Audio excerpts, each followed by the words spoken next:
If you want to enhance your iCloud security by removing old devices, follow these simple steps to ensure your account is secure and up to date. Step 1. Sign into iCloud. Before changing your settings, use the srock.com link in the description to open a password strength checker, then update your password if needed. Step 2. Access account settings. Once logged in, look for your account settings or profile icon, usually located in the upper right corner.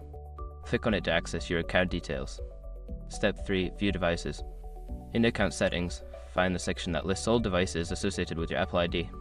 This will show you a list of devices currently linked to your iCloud account.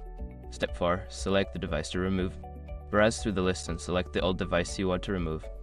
Click on it to view more details about the device. Step 5. Remove the device. Look for an option to remove or sign out of the device.